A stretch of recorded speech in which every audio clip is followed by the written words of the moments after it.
మనలో మనకు 100 ఉండొచ్చు. అలాగని బయటోడొస్తే అస్సలు ఛాన్స్ ఇవ్వము. మన తెలుగోళ్లకు ఉన్న నైజం ఇదే.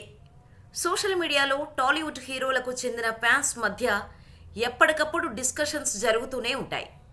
ఏదో ఒక టాపిక్తో తరచూ గొడవ పడుతుంటారు. మా హీరో తోపు తురుము అని కొందరు, మా హీరో గ్రేట్ హే, ఆయన కొట్టిన రికార్డులు మీ హీరోకెక్కడివి అని మరికొందరు ఫ్యాన్స్ వెక్కిరించుకోవటం, హేళన చేసుకోవటం కామన్గా ఉండేవే.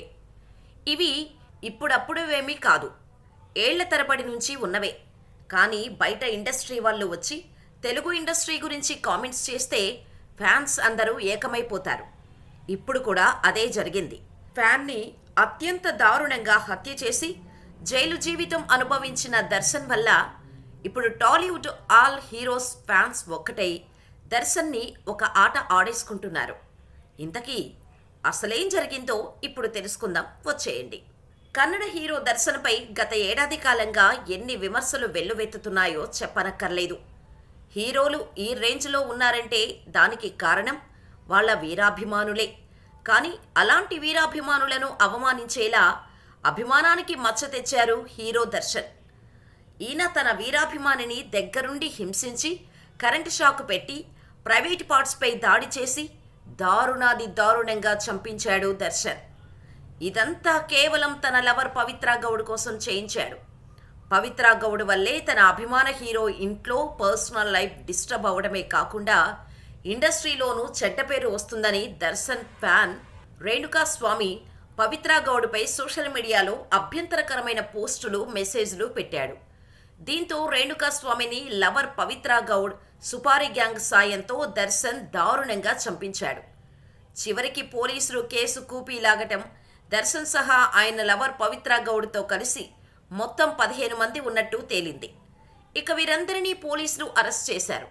ఆ తర్వాత రేణుకాస్వామి పోస్టుమార్టం రిపోర్టులో నివ్వెరపోయే విషయాలు వెలుగులోకి వచ్చాయి. అదే సమయంలో దర్శన్, పవిత్ర గౌడ్తో పాటు పలువురు నిందితులు కొన్ని నెలల పాటు జైలు శిక్ష అనుభవించగా డిసెంబర్లో వీరికి బెయిల్ మంజూరైంది. దీంతో వారంతా బయటకు వచ్చారు. ఇప్పుడు మళ్లీ సినిమాలు చేసేందుకు దర్శన్ రెడీ అవుతున్నారు.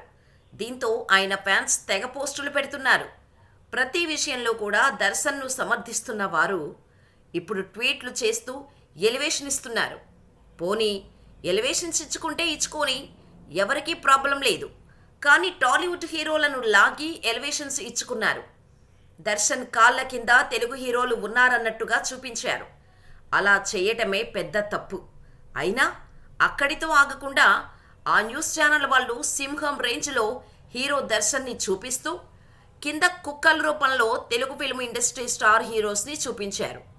దీంతో అభిమానిని చంపినవాడు హీరో, అభిమానులు ప్రాణాపాయంలో ఉన్నారంటే కోట్లు ఖర్చు పెట్టే మా తెలుగు హీరోలు జీరోలా? అసలు మీరు సభ్య సమాజానికి ఏం మెసేజ్ ఇవ్వాలనుకుంటున్నారు అంటూ ఒక రేంజ్లో తెలుగు హీరోస్ ఫ్యాన్స్ తగులుకున్నారు. తెలుగోళ్ళు ఎన్ని మాటలన్నా మనోళ్ళు, ఎన్ని అనుకున్నా బయటోళ్ళు వస్తే మనవాళ్ళు ఊరుకుంటారా? నీ ప్రతాపమో నా ప్రతాపమో చూసుకుందాం అన్నట్టుగా గట్టిగానే కౌంటర్లు ఇస్తున్నారు. కాసేపు టాలీవుడ్ ఫ్యాన్స్ వార్స్ పక్కన పెట్టి అంతా ఏకమై దర్శన్ను, అతడి అభిమానులను ఏకిపారేస్తున్నారు. #KFI క్రిమినల్ దర్శన్ అంటూ రకరకాల హ్యాష్ట్యాగులతో నేషనల్ లెవెల్లో ఈ గొడవను హైలైట్ చేస్తున్నారు. ఇప్పుడు తెలుగు ఫ్యాన్స్ లేవనెత్తిన పాయింట్స్ కూడా పాయింట్లెస్ ఏమీ కాదు. గతేడాది జూన్ 8న రేణుకాస్వామి తన స్వగ్రామమైన చిత్రదుర్గ నుంచి నిందితులు కిడ్నాప్ చేసి బెంగళూరుకు 200 కిలోమీటర్ల దూరం తీసుకొని వెళ్లారు. అక్కడికి దర్శన్, పవిత్ర గౌడలు వెళ్లారు. అనంతరం రేణుకాస్వామిని దర్శన్, ఇతర నిందితులు ఒళ్ళు జలధరించేలా హత్య చేశారు. ఆ హత్య జరిగే సమయంలో పవిత్ర గౌడ అక్కడే ఉండి ఎలా హింసిస్తున్నారో కల్లారా చూసి హ్యాపీగా ఫీల్ అయింది. అందరూ కలిసి దారుణంగా హింసించిన తర్వాత అత్యంత దారుణంగా చంపేశారు. ఆ తర్వాత డెడ్ బాడీని తీసుకొని వెళ్లి మురికి కాలువలో వేసేశారు. ఇక హత్య కోసం దర్శన్ 50 లక్షలు ఇచ్చాడు. ఆ తర్వాత డెడ్ బాడీని మాయం చేయడం కోసం మరో 30 లక్షలు ఇచ్చాడు. మరి అభిమాన హీరోని ఇంత దారుణంగా చంపించినోడిని దేవుడిగా, శాండిల్వుడ్కు ఉన్న ఏకైక దిక్కులా, ఏదో ఇండస్ట్రీని కాపాడుతున్న గాడ్లా చూపించటం, అన్ని ఇండస్ట్రీలకు గాడ్ ఫాదర్ అన్నట్టు చూపించటం ఎంతవరకు కరెక్ట్? ఇదే క్వశ్చన్ అడిగేసరికి దర్శన్ ఫ్యాన్స్ రగిలిపోతున్నారు. టాలీవుడ్ హీరోస్పై నోరు పారేసుకుంటున్నారు. మనోళ్ళు కూడా ఎక్కడా తగ్గటం లేదు. ఎక్కడికక్కడ కౌంటర్ ఇచ్చి పడేస్తున్నారు. మరి దర్శన్ గురించి మీరేమనుకుంటున్నారో మాకు కామెంట్ చేయండి.